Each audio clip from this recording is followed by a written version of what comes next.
persiapan materi-materinya tentang kegenrean, mulai dari kependudukan, kemudian definisi genre, terus job desk genre kayak gimana, terus apa saja yang terlibat gitu ya. Terus banyak belajar dan public speakingnya juga harus diasah. Jangan terlalu khawatir karena biasanya yang ramai cuma isi kepala, padahal realitanya baik-baik aja. Banyak yang bilang kalau stoikisme itu tentang mudah menyerah, padahal sebenarnya bukan mudah menyerah, tapi kita melakukan yang terbaik. Sesuatu yang di luar kendali kita itu bukan kuasa kita. Gitu. Seberapa penting bahasa Inggris menurut Kak? Menurut aku penting banget. Kalau aku menganalogkan bahasa Inggris itu kayak kunci yang bisa membuka kesempatan-kesempatan yang akan datang.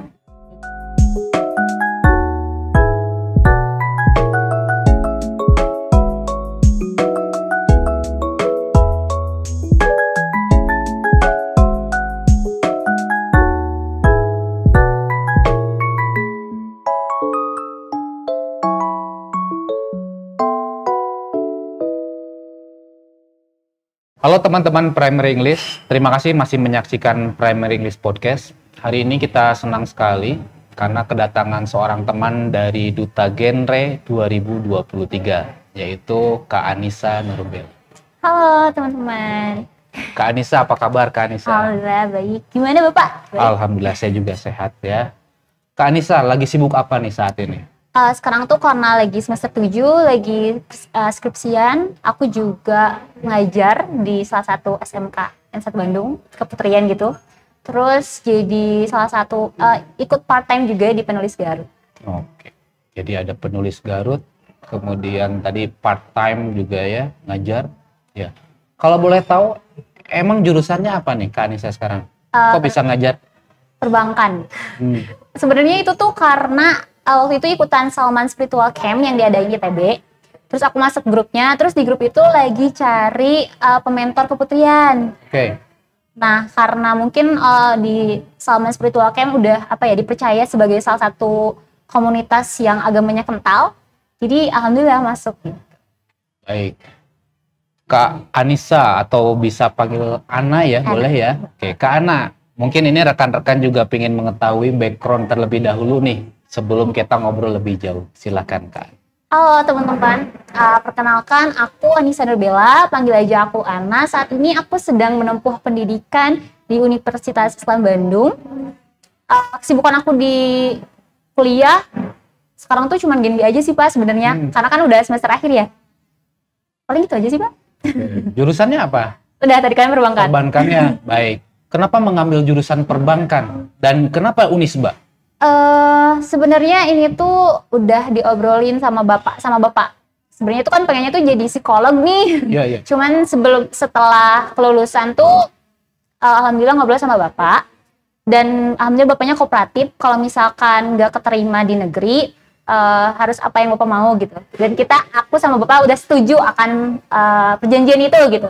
Dan alhamdulillahnya tuh, alhamdulillah sih, maksudnya nggak keterima di negeri dan dapatnya di Unisba gitu. Kalau dulu di negeri jurusan perbankan juga? Enggak, kalau di negeri karena kan ini perjanjiannya pilihan aku ya. Jadi aku pengennya ngambil psikolog. Oke. Psikolog. Aku tuh daftarnya di beberapa kampus kayak di UPI, di Unpad, terus di UIN juga. Oke. Cuman nggak keterima aja dan rezekinya alhamdulillah di Unisba. Kenapa ngambil jurusan perbankan dari sekian beberapa jurusan yang ada gitu di Unisba? Kenapa nggak ngambil misalkan manajemen atau yang lainnya? Karena kalau dari sudut pandang Bapak tuh kan ini aku perbankan syariah ya. Yep. Tahun 2020 tuh perbankan syariah tuh lagi bangkit gitu. BSI mulai tumbuh dan gabung, ya? Kemungkinan prospek kerjanya itu lebih besar dibandingkan yang lainnya seperti itu. Oke. Tadi saya penasaran juga ada beberapa kegiatan yang sedang dilakukan oleh Kak Ana ya. Salah satunya tadi menarik anak Unisba tapi bisa kenal ke anak ITB, Salman yang tadi ya. Itu gimana ceritanya? Mungkin karena tadi kan kita sempat ngobrol ya di belakang, teman-teman aku juga ada yang di ITB kayak Rama kayak gitu-gitu. Terus banyak banget anak SMA 2 Garut yang kegiatannya tuh di ITB gitu. Jadi aku juga wah kayaknya Rama nih tertarik nih gitu sih Pak. Ya, mungkin nanti Kang Rama yang sedang nonton ya. sama-sama anak SMA 2 Garut Iya. gitu ya, anak. Jadi ini teman-teman alumnus dari SMA 2 Garut ya. Oke. Oke, kemudian tadi disebutkan juga sedang aktif di Penulis Garut. Ya. Boleh sedikit cerita apa itu Penulis Garut? Penulis Garut tuh banyak yang beranggapan bahwa Penulis Garut tuh adalah sebuah komunitas. Oke. Sebenarnya bukan komunitas. Kita tuh penyedia jasa yang berfokus untuk menggiatkan literasi. Gitu sih, Pak. Jasa. Kita tuh nyediain jasa reviewer, kemudian reviewer buku, terus launching buku, kemudian pembuatan buku, terus pembuatan artikel, kayak gitu-gitu. Bagaimana teman-teman kalau ingin daftar ataupun gabung ke Penulis Buku bisa nggak? Bisa. Nanti biasanya kita tuh ada magang, cuman magangnya nggak terlalu nggak terlalu terjadwal gitu. Paling pantengin aja di IG-nya Penulis Garut. Jadi nanti teman-teman yang penasaran mungkin ya apa itu Penulis Garut, Ya. bisa dilihat aja di Instagramnya ya.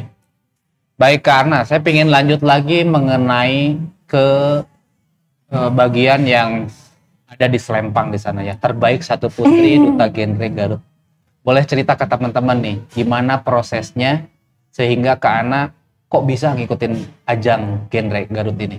Oke. Sebenarnya awalnya tuh emang udah tahu Duta Genre Garut tuh dari SMA, cuman emang nggak terlalu minat aja. Karena emang kayaknya nggak mungkin deh gitu. Dulu tuh agak ada anggapan seperti itu. Terus akhirnya mulai berniat karena ada temen yang ikut gitu ke sana dan dapat juara kayaknya. Siapa kalau boleh tahu? Kang Rian. Oh iya. Kang Rian aku tahu dari awalnya, oh itu kan orang Leles ya. Orang Cangkuang. Orang Cangkuang. Aku juga tahu. Jadi kayak wah kayaknya aku juga bisa nih gitu. Makanya aku coba. Dan kenapa aku milihnya generasi berencana? Karena aku suka banget dalam perencanaan dan menurut aku genre ini perencanaannya bisa diterapkan di kehidupan sehari-hari. Entah sebagai seorang remaja ataupun sebagai seorang ibu nantinya. Oke, menarik. Kalau ini kan Ana itu sudah bertugas di genre mungkin sekitar 4 bulan ada ya? Ada ya, kurang lebih lah 4 sampai 5 bulan. Ada perbedaan nggak Ana yang dulu sebelum masuk ke genre sama Ana yang sekarang udah masuk ke genre? Oke, banyak pastinya. Banyak banget. Kalau misalkan sebelumnya aku agak kelingi, agak ya alay juga gitu. Kalau bisa disebut alay gitu ya. Cuman sekarang tuh lebih lebih menjaga karena emang aku kan punya titel duta gitu ya, duta yang dicontoh untuk banyak orang, harus bisa menginspirasi. Apapun yang aku upload atau posting pasti berdampak. Jadi aku menjaga itu semua sih. Aku mencoba untuk memberikan yang terbaik supaya nantinya bermanfaat untuk semua orang. Oke. Program yang paling seru menurut Ana selama menjadi duta genre? Karena aku disernya di Bandung ya Pak, jadi aku baru kegiatan tuh yang bersih-bersih, yang clean up di alun-alun. Itu seru banget. Itu clean up acara remaja, kebersihan gitu loh pokoknya. Tanggal 16 kemarin, Agustus ya. Itu rame banget karena kita bersih-bersih tempat. Karena kan di alun-alun tuh kan kotor banget tuh, karena banyak banget yang makan, terus nyampah di mana-mana. Kita di sana bersih-bersih, terus harapannya supaya teman-teman yang lain juga lihat kalau misalkan kan banyak yang bilang kalau ngapain sih duta genre itu sebenarnya kerjanya apa gitu. Masih banyak yang ini, masih banyak yang itu. Duta genre itu kerjanya apa? Padahal kita sebenarnya kerja gitu. Kita sebenarnya ngasih penyuluhan, kita mencoba membersihkan banyak hal juga gitu. Baik, selanjutnya kalau selama menjadi duta genre gitu ya, ada hal menarik gak atau pengalaman yang paling gak dilupain? Boleh dari proses tesnya mungkin ketika masuk atau mungkin proses ketika berkegiatan gitu barangkali. Mungkin lebih ke tesnya sih. Tesnya, emang apa yang menjadi menarik? Wawancara. Karena kan emang kita wawancara sama ini juga sama Bapak Ibu Dinas, itu juga lumayan menegangkan karena kan biasanya kita wawancaranya sama teman-teman atau enggak lebih orang enggak sama yang lebih tua gitu. Ini sama yang lebih tua, kita juga harus lebih prepare lah. Masih ingat pertanyaan yang teringat dulu ketika diwawancarai? Paling lebih ke tentang genre aja sih. Tentang kegenrean ya? Kegenrean aja. Oke, Ana, saya penasaran juga bagaimana cara gitu. Ini kan genre yang 2023 itu ada 20 personel ya untuk tahun ini. bagaimana cara pendelegasian atau pembagian tugas ketika ada acara, misalkan ada acara kedinasan, itu gimana? Apakah harus yang terbaik pertama atau gimana? Enggak, sebenarnya kita enggak selalu terbaik pertama, karena apalagi sekarang terbaik pertama tuh Kang Julpan sama aku ada di luar kota Garut gitu ya. Jadi biasanya kalau misalkan kita nggak bisa, ada pendelegasian yang lainnya. Jadi dari Akang Teteh yang ada di Garut gitu, biasanya yang stay di Garut gitu sih. Kalau program yang akan datang nih dari genre apa nih? Kalau dari genre sendiri, kita lagi ada di sesi bicara aja sih, sesi yang ada di live di IG. Oh iya, yang kemarin itu siapa? Suci ya? Iya, Suci. Suci sama Yuda ya. Iya. Kemudian sebelumnya ada lagi. Ada, sebelumnya juga ada. Iya. Kalau Ana udah? Udah ya, sama Julpan. saya belum sempat nonton, tadi saya nonton juga di situ ya. Baik, selanjutnya masih tentang genre ini anak, karena saya masih penasaran. Kemudian ya mungkin teman-teman juga yang lagi menyaksikan pingin ikut juga gitu ya. Boleh dong cerita bagaimana persiapan jika nanti, ini kan tahun depan nih ya, mungkin nanti adik-adik yang mempersiapkan pingin gabung, apa yang harus dipersiapkan dari sekarang? Kalau dari aku sendiri sih, persiapan materi-materinya tentang kegenrean, mulai dari kependudukan, kemudian definisi genre, terus job desk genre kayak gimana, terus apa saja yang terlibat gitu ya. Terus banyak belajar, dan public speakingnya juga harus diasah. Gitu. Karena kan kita bukan cuman sekedar diam-diam aja ya. Duta Genre harus banyak penyuluhan, kemudian kita harus banyak ngobrol sana sini kayak gitu sih. Ada program terdekat yang akan dilaksanakan oleh Ana nggak dari genre? Kalau aku sih lebih fokus ke Jabar ya, persiapan ke Jabar sih. Oke, itu bulan apa? Insya Allah November. November, berarti sekitar 2 bulan dari syuting podcast ini ya? Iya. Apa aja yang sudah disiapkan sama Kang Julpan berarti?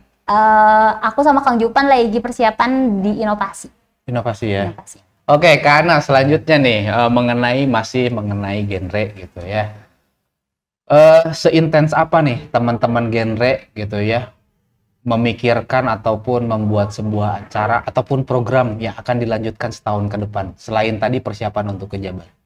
Kalau dari teman-teman kita intens banget sih ya, karena excited kalau ada acara tuh, kita selalu kumpul, terus ke dinas juga, karena mungkin ada acara-acara yang emang harus kita realisasikan. Tapi selebihnya tuh biasanya dipegang sama forum genre Garut. Iya. Tuh. Tenima, Kang Yoga ya? Iya, betul. Oke, mungkin ini Kang Yoga sama Tenima juga sedang menyaksikan. Selamat bertugas kembali gitu ya, nanti mengantarkan Ana dan Julpan di ranah Jawa Barat. Betul. Ya semoga hasilnya yang terbaik lah gitu. Amin. Ya. Oke, Kak Ana, lanjut ya. Di sini tadi Kak Ana sampaikan lagi nyusun ya semester 7. Sudah tahap mana nih? Insya Allah bulan depan sempro, mohon doanya. Masih sempro. Kemarin tuh lagi bimbingan KKL, terus sekarang maju ke sempro. Sempro itu apa? Seminar proposal. Oke. Akan mengangkat tema apa nih barangkali? Aku mau ngangkat fintech. Fintech. Finansial teknologi. Kenapa tertarik dengan hal ini? Karena finansial teknologi tuh sekarang tuh lagi hype banget. Cuman aku penelitiannya di Garut kan, tapi di Garut tuh masih kurang. Kan mungkin karena inklusinya, apa informasinya yang belum sampai atau gimana, jadi aku mau neliti itu. Kalau lebih khususnya sih mau ngomongin tentang peer-to-peer lending. Oke, Kak Ana, boleh juga cerita dong ke teman-teman nih yang sedang mendengarkan, bagaimana cara membagi waktu ini antara kegiatan kampus, lagi skripsi, kemudian organisasi di luar kampus? Kalau aku sendiri sih fokus pada skala prioritas, dimana kita tahu job desk kita apa, tanggung jawab kita apa, terus apa aja yang harus kita selesaikan. Kalau misalkan masih bisa didelegasikan, usahakan delegasikan aja. Tapi kalau nggak bisa, fokusnya ke apa sih yang harus jadi tanggung jawab utama kita gitu. Oke, Ana, saya pengen nanya lagi kalau boleh mengenai jurusan perbankan yang tadi ya, yang sedang Ana geluti dan sedang bikin skripsi sekarang. Emang Ana melihat perbankan Indonesia ke depannya akan seperti apa? Kalau aku sendiri, prospek perbankan syariah ya, aku kan fokusnya di syariah. Perbankan syariah ini cukup besar. Kalau misalkan kita lihat sendiri, hampir mayoritas Indonesia tuh masyarakatnya Muslim, dan banyak sekali sekarang tuh tren hijrah. Ya nggak sih Pak? Banyak banget teman-teman kayak aduh kayaknya enggak deh di konvensional karena banyak ribanya gitu. Banyak banget teman-teman yang udah mulai ngeh dengan aware dengan riba, aware dengan apa ya, dosa-dosa kayak gitu. Jadinya menurut aku prospek bank syariah itu memang cukup besar. Baik Kak Ana, saya penasaran lagi ketika anak yang kecil dulu ya. Emang cita-citanya apa nih Kak Ana? Jadi psikolog. Psikolog. Ya, psikolog. Kenapa psikolog? Kenapa psikolog? Karena suka membahas tentang mental health. Terus ngerasa kalau misalkan belajar tentang apa ya, mental health tuh kayak ngobatin diri sendiri aja gitu. Misalkan lagi galau, kayak kenapa ya galau? Aku harus ngapain ya supaya nggak galau lagi? Aku suka banget kayak gitu. Generasi Z Ana tuh masuknya ya. Ya, Generasi Z ini kan sering dikasih stigma sebagai generasi yang menye-menye ya, yang gampang kena mental health. Iya. Saya juga penasaran pandangan dari anak seperti apa sih mental health ataupun kalangan di teman-teman, emang seperti itu atau gimana? Sebenarnya mungkin dari Bapak sendiri mental health itu dianggap bisa ya Pak? Karena mungkin Bapak udah terbiasa sama tekanan. Kalau kita tuh memang terbiasa dengan apa ya? Bukan manja sih, lebih diberikan kemudahan oleh orang tua gitu ya. Jadi kita tuh kenapa banyak yang beranggapan bahwa mental health tuh gak penting menurut orang-orang dewasa gitu. Tapi kalau menurut aku sangat penting karena itu menentukan gimana nanti kita ke depannya melakukan apa gitu. Jadi kalau misalkan cuman bedanya kalau dari aku sendiri, gimana cara kita supaya tidak stuck dalam merasa tersakiti, merasa sedih. Aku sih lebih fokus ke sananya sih, karena kalau sekarang kalau misalkan cuman bilang aku lagi cemas nih, aku lagi sedih, cuman itu doang mah nggak akan menyelesaikan masalah. Aku lebih fokus kayak gimana caranya supaya rasa sedihnya hilang, gimana caranya supaya aku nggak ngerasa drop, kayak gitu sih. Biasanya yang sering dilakukan kalau lagi ngedrop Anda ngapain? Aku journaling. Jadi kayak menulis apa yang aku rasakan. Karena mungkin teman-teman yang di sini sering ngerasa sedih, aku kenapa ya ngerasa sedih, cemas. Coba teman-teman tulisin di buku apa yang teman-teman rasain, apa yang bikin teman-teman sedih, kemudian cara supaya teman-teman gak sedih tuh ngapain. Karena menurut aku ya, banyak sekarang teman-teman kita nih, ya khususnya usia aku, mencoba membahagiakan orang di luar dirinya sendiri. Dia tuh lupa kalau sebenarnya diri sendiri juga butuh kebahagiaan gitu. Yeah. Mereka mencoba menghibur banyak orang, tapi diri sendiri nggak pernah dibahagiakan. Jadi akhirnya mereka menuntut orang lain. Inilah yang menjadi masalah sebenarnya. Sebenarnya kalau seorang remaja tidak menuntut orang lain untuk memberikan kebahagiaan ke dia sebenarnya bakal bahagia-bahagia aja. Kalau sekarang Bapak tahu nggak namanya tuh stoikisme? Stoik, yep. Yes. Aku lagi menerapkan itu. Karena stoikisme ini tuh kalau diterapkan di remaja tuh pasti bakal lebih bahagia. Kita bisa lebih lebih membahagiakan diri sendiri, tidak peduli dengan anggapan orang lain. Banyak yang bilang kalau stoikisme itu tentang mudah menyerah, padahal sebenarnya bukan mudah menyerah, tapi kita melakukan yang terbaik. Sesuatu yang di luar kendali kita itu bukan kuasa kita. Gitu. Jadi ada faktor internal dan faktor eksternal. Yang harus kita tidak pedulikan adalah eksternal. Betul. Karena itu di luar kendali kita. Ya seperti komentar hate speech yang kayak gitu. Itu nggak usah dipikirin kan? Iya, nggak usah. Ya prinsip stoik secara sederhana itu seperti itu. Ada kalau buku yang lainnya itu yang kayak stoik itu bodo amat gitulah yang ada yang kayak gitu ya. Itu juga stoik tuh kayak gitu ya. Baik, Ana, tadi udah dibilang ada beberapa isu yang sering berseliweran di anak muda ya, di generasi Ana terutama, yaitu mengenai mental health dan segala macamnya. Saya rasa salah satu faktornya adalah sosial media. Betul, betul sekali. Ya, betul ya, betul. Sosial media. Ana memandang sosial media ini seperti apa? Berat sekali ya, karena sosial media itu udah ngeganti lingkungan kita. Yang tadinya kita kan banyak banget anggapan kalau misalkan rumput tetangga tuh lebih hijau. Dulu mah kita lihatnya tuh secara live, tapi sekarang kita bisa lihat secara maya gitu, secara di sosial media. Kita nggak perlu kemana-mana, tapi bisa lihat orang, wah ini jalan-jalan ke luar negeri ya, wah ini lagi shopping di mall ini ya. Jadi emang sangat mempengaruhi diri kita. Yang tadinya nggak iri jadi iri, yang tadinya tidak punya standar kebahagiaan jadi punya standar kebahagiaan. Jadinya kayak gitu sih menurut aku. Oke, jadi apa yang harus kita lakukan ataupun batasan-batasan apa yang harus kita lakukan di sosial media menurut Anda? Memfilter sih. Memfilter apa aja yang harus kita follow, memfilter apa saja yang harus kita baca, karena nanti sayang otak kita gitu loh kalau misalkan kita membaca semuanya, kita melihat semuanya, nantinya otak kita tuh kayak mana ya yang bener, mana ya standar yang seharusnya itu gitu. Karena banyak sekarang tuh anak-anak muda yang nggak punya standar hidup, Pak. Ya, standarnya tuh jadi berdasarkan sosial media. Jadi kalau misalkan, oh ternyata kalau sukses di umur 22 tuh harus punya mobil ya. Oke. Ternyata sukses tuh harus punya rumah ya, padahal nggak kayak gitu. Jadi harusnya sukses itu seperti apa menurut Anda? Sukses itu kembali lagi ke diri masing-masing, Pak. Kita punya standar suksesnya masing-masing. Kalau Ana? Kalau aku sih lebih ke membahagiakan mama. Gitu. Ke ibu ya? Iya. Oke. Baik, Ana. Tadi ada beberapa statement mengenai stoikisme gitu ya. Terus kemudian saya percaya bahwa seseorang itu terbentuk atas dasar beberapa bacaan yang dia baca gitu ya. Lagi baca buku apa saat ini? Kemarin habis baca Filosofi Teras. Oke, Henry. Iya, betul. Oke. Ada yang menarik dari Filosofi Teras apa? Ya, yang itu.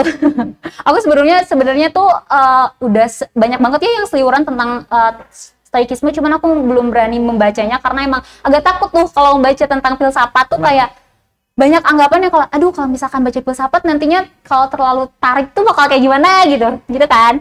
Jadi kemarin sempat baca dan ternyata ringan juga, nggak seberat yang aku kira, bahkan lebih bisa dipahami dan bisa diterapkan sama diri sendiri gitu. Masih ingat ada beberapa statement dari buku itu yang nempel di Ana?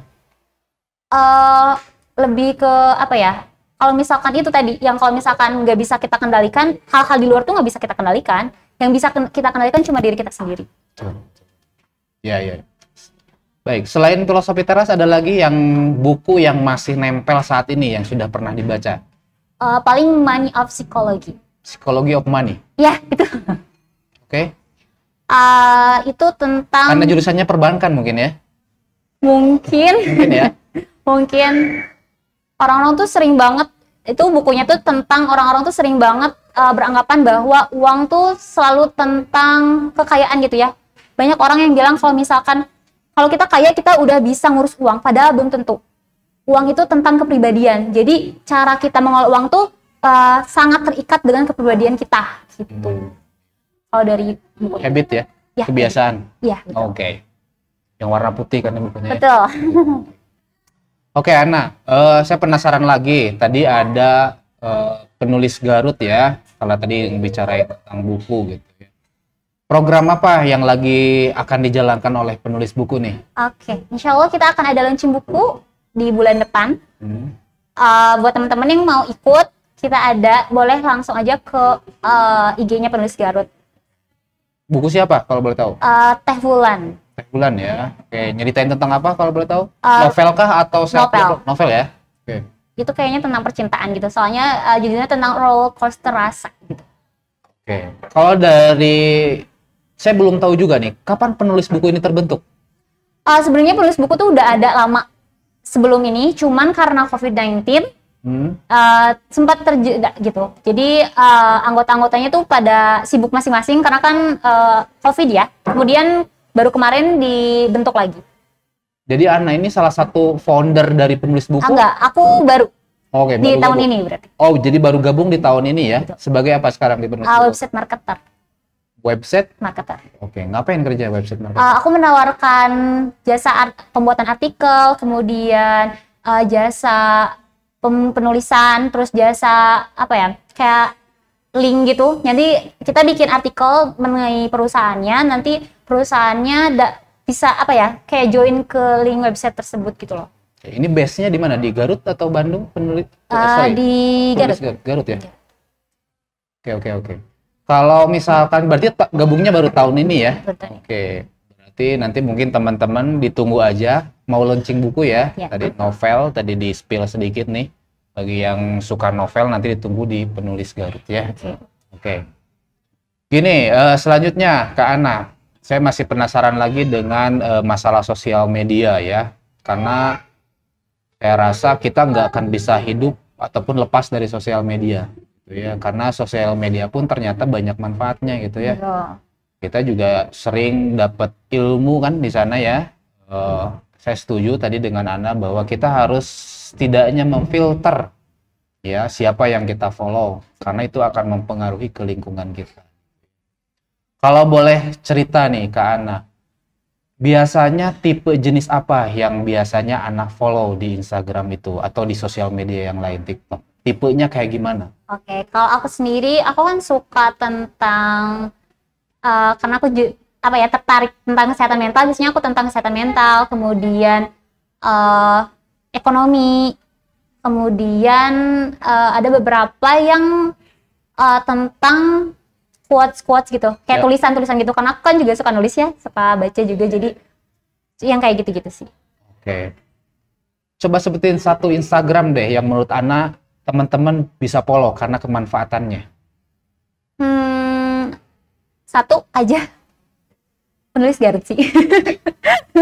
Karena di sana banyak banget reviewer buku gitu ya, jadi teman-teman bisa baca dan kalau tertarik bisa. Good point. Iya, keren. Jadi ya nanti juga teman-teman yang penasaran apa itu penulis Garut ya bisa langsung di follow aja ke penulis Garut, dan ini Ana salah satu timnya ya. Iya betul. Oke, keren deh. Oke, tadi ada sedikit mengenai perbankan ataupun ekonomi. Mungkin Kak Ana belajar ekonomi makro dan mikro ada sedikit ya mungkin ya sekilas ya. Saya ingin tahu tanggapan Ana gitu ya mengenai perekonomian Indonesia. Kalau kemarin kan digadang-gadang di awal tahun itu banyak yang pesimis, bahkan beberapa menteri itu mengeluarkan statement yang kurang enak, bahkan ada yang gelap, kata-kata itu kan keluar, ekonomi akan kena inflasi dan segala macam. Tapi alhamdulillahnya kita selamat nih, kita kan udah hampir kuarter ketiga ya gitu, kita udah selamat nih ekonomi. Menurut Ana nih pandangannya gimana ekonomi Indonesia? Kalau ngomongin tentang ekonomi, kita tuh nggak bisa tebak-tebakan kayak gitu ya Pak, karena emang semuanya tuh berputar cepat. Jadi kalau di ekonomi itu menurut aku siapa yang bisa berjuang pasti akan bertahan kayak gitu. Makanya kalau misalkan tadi disebutin akan gelap, tapi kalau kita sebagai masyarakat Indonesia yakin kalau misalkan ekonomi Indonesia akan tetap pulih, akan tetap pulih sih kalau dari aku sendiri. Jadi harus optimis terus ya. Harus optimis ya, karena ya kita juga ya salut lah ke beberapa kebijakan yang mendukung UMKM kemarin ya. Karena itu kan salah satu indikator ya juga Indonesia bisa berhasil ini gara-gara keberhasilan UMKM yang bisa menstabilkan ekonominya gitu kan ya. Oke, Kak Ana, saya penasaran mengenai pendapat Ana tentang pendidikan Indonesia seperti apa? Kalau aku sendiri sih karena aku sekarang perkuliahan, menurut aku pendidikan di perkuliahan ini tuh lebih better dibanding sebelum-sebelumnya. Karena kita nggak diberi keleluasaan untuk bisa mengkonversi nilai gitu. Kita bisa mengkonversi nilai dengan cara kerja gitu, magang kayak gitu. Terus kita bisa mengkonversi nilai dengan kegiatan mengabdi kayak gitu-gitu sih. Itu lebih baik dibanding sebelumnya. Jadi ini program Merdeka Belajar. Betul. Itu ya. Ikutan apa kemarin di Merdeka Belajar? Aku belum sempat. Karena emang fokusnya tuh mau cepet-cepet selesai. Emang mau kemana? Cepet-cepet selesai? Kan di mama di sini sendiri. Jadi aku pengennya stay sama mama gitu. Jadi selain tadi ya sudah ada beberapa perubahan gitu ya di pendidikan. Kalau Ana memandang pendidikan secara keseluruhan gitu ya, kita kan masih banyak masalah sebenarnya ya kalau di pendidikan. Apakah itu dari kesejahteraan guru, kemudian dari segi fasilitas. Oke, kita tinggal di Jawa Barat sih saya rasa fasilitas masih aman. Tapi teman-teman kita yang di Papua, Sulawesi, Kalimantan, apakah mendapatkan fasilitas yang sama? Belum tentu. Bagaimana pandangan? Kalau misalkan ini tentang fasilitas atau tentang keseluruhan? Secara keseluruhan pendidikannya. Itu salah satu contohnya aja. Kalau aku sendiri sih lebih fokusnya tuh ke ketetapan peraturan dari pemerintah sih. Kebijakan. Karena kebijakan. Karena aku merasa ya dari aku SD tuh berubah kurikulumnya, terus aku SMP berubah lagi, terus aku SMA berubah lagi. Itu terus berubah sampai akhirnya aku yang jadi siswanya bingung, gurunya juga bingung. Aku pengen sih kalau misalkan nanti ada pergantian lagi, mungkin kan ada perubahan lagi kan, pergantian menteri, kemudian ada pergantian, kalau bisa masih jangan diganti-ganti terus, kalau misalkan mau ditetapkan namun dikembangkan aja gitu. karena nantinya takutnya merubah-rubah gitu. Jadi ya kita ngalamin ya generasi Betul. Kurtilas, generasi ke Merdeka Belajar, itu pasti KTSP. KTSP itu pasti betul sih. Saya Betul. salah satu berarti masukan ya, semoga nanti Mas Menteri ya, Mas Betul. Nadiem Makarim ini bisa menjadi satu kebijakan yang tetap Ya. ya tidak berubah lagi. Apalagi tahun depan kan ganti presiden nih gitu ya. Betul. Pasti ganti menteri mungkin ya. Betul. Tapi banyak sih yang berharap katanya ya mudah-mudahan menterinya masih bisa lanjut supaya programnya masih bisa Berjalan. Kalau misalkan bisa mah ditetapkan saja gitu ya, biar nanti kalau misalkan mau diubah tinggal dikembangkan aja gitu, ditambahin aja, nggak usah sampai diubah semuanya gitu. Oke, tadi karena pendidikan sudah ya, saya ingin ngobrol lagi mengenai seoptimis apa nih generasi Ana atau Ana sendiri deh, boleh memberikan pandangan seoptimis apa Ana melihat Indonesia di tahun 2045, 100 tahun kemerdekaan Indonesia. Tentunya optimis banget sih, karena kan khususnya remaja Indonesia, generasi Z yang adaptasi sekali, mudah adaptasi. Jadi aku sangat yakin kalau kita tuh nanti akan jadi generasi yang punya dampak lebih besar ke Indonesia gitu. Karena kan angkatan aku, mungkin generasi aku nantinya bisa ngasih perekonomian lebih baik, mungkin membentuk UMKM yang lebih bagus mungkin. Karena kita tuh adaptif sekali dengan teknologi gitu. Kita tuh gampang banget tahu gitu. Kalau misalkan ini ada yang baru ya, kita tuh gampang banget sharing. Jadi sangat yakin kalau misalkan kita bisa berdampak. Jadi mudah-mudahan sebagaimana yang diprediksi oleh beberapa pakar ya, kita menjadi ekonomi keempat atau kelima terbesar di dunia, Asia ya, atau gitulah ya. Oke. Baik, tadi Kak Ana dibicarakan mengenai bahwa generasi Ana ini adaptif sekali terhadap teknologi. Saya pingin sedikit pandangan dari Ana mengenai ChatGPT. Sebenarnya ChatGPT itu membantu ya kalau misalkan emang niatnya untuk mencari referensi. Oke. Tapi kalau niatnya untuk copy paste itu jelas tidak diperbolehkan. Gitu. Kalau misalkan itu tidak 100% benar loh, Pak. Ya. Di bawahnya tuh kan ada tuh biasanya yang sumbernya itu tuh tidak 100% benar. Bahkan temen aku ada yang nyari nggak ada ternyata sumbernya. Makanya teman-teman hati-hati ya yang pakai ChatGPT buat makalah, jurnal, aduh itu karena nanti kalau misalkan dilihat tuh takutnya bohong semua gitu. Jadi kalau bisa mah tetap cari riset yang benar aja gitu daripada pakai ChatGPT. Kalau misalkan pusing mending nyari referensi boleh di ChatGPT.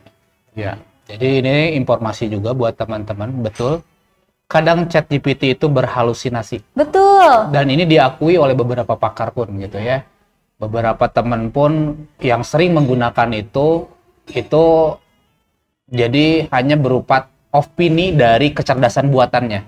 Itulah yang sering disampaikan dia berhalusinasi. Makanya betul yang tadi Ana sampaikan, hati-hati ketika menggunakan ChatGPT. Kalau disangkut pautkan ChatGPT dan kepenulisan, ya faktanya tuh gini. Kemarin tuh banyak saya lihat beberapa seminar gitu ya. Kekhawatirannya akan punahnya penulis karena akan hebatnya tulisan dari ChatGPT. Itu karena gimana memandangnya? Kalau aku sih kalau aku ya, kan banyak banget juga ya yang ngomongin kalau misalkan kita tuh sebagai manusia juga akan tergantikan juga kan. Kalau aku nggak yakin 100% bahwa kita akan tergantikan 100% oleh AI atau teknologi lainnya, karena AI itu tidak dianugerahi akal oleh Tuhan gitu. Jadi itu buatan manusia dan bisa error juga. Tadi aja ChatGPT bisa berhalusinasi gitu ya. Kalau kita kan punya akal, mana tahu mana yang benar dan mana yang salah. Jadi insya Allah akan tetap ada penulis.